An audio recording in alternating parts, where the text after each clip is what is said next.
ایک بھائی نے یہ پڑوسی ملک سے کویسچن آیا تھا کہ ایک شخص پانی میں گر کے مر گیا، مسلمان تھا، تو ہم لوگ سب گئے تو امام صاحب ندی میں اترے اور انہوں نے اس شخص کی لاش کو پکڑا اور 3 دفعہ پانی میں ڈبکی دے دی اور پھر باہر نکالا اور کہا کہ اب اس کو غسل دینے کی حاجت نہیں ہے، ایسے ہی کفن پہنا کے دفن کر دو۔ تو ہم نے اس کو غسل نہیں دیا۔ کیا امام صاحب نے صحیح کیا یا نہیں کیا؟ جی، امام صاحب نے بالکل ٹھیک کیا، اور ان کا ڈبکی دینے والا فعل بھی ضروری تھا جو انہوں نے کیا۔ اس کے مطلب ہے آپ کے امام صاحب علم ہیں۔ اب ایک بات سمجھ لیجئے کہ پانی سے طہارت حاصل کرنے میں نیت ضروری نہیں ہوتی ہے۔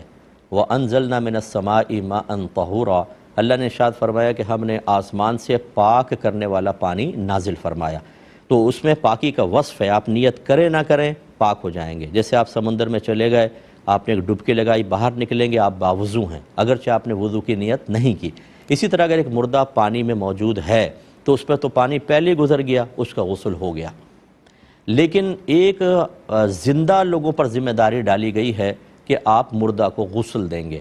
تو یہ علماء نے فرمایا کہ اگر مردہ کوئی پانی میں ملتا ہے تو وہ باغسل ہو گیا، کیونکہ پانی اس پہ سے گزر گیا اور طہارت حاصل ہو گئی۔ لیکن جو مطالبہ زندہ لوگوں سے تھا کہ میت کو غسل دو، وہ ابھی بھی باقی رہے گا، اور اس کا طریقہ یہ ہے کہ میت کو 1 دفعہ یا 3 دفعہ پانی میں تھوڑی سی ڈبکی دے دیں۔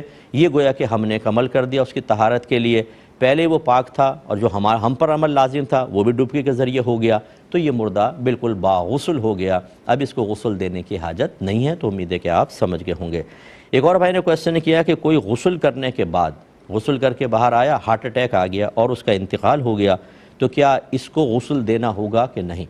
تو بالکل دینا ہوگا، کیونکہ جب اس کا انتقال ہوا یہ پانی کے اندر تو نہیں ہے، یہ غسل کر کے آیا تو پہلے اس کو پاکی حاصل تھی۔ مثلا اگر وہ جنابت میں تھا، پاک ہو گیا، باہر آیا، اب وہ ہارٹ اٹیک ہوا اور انتقال ہو گیا۔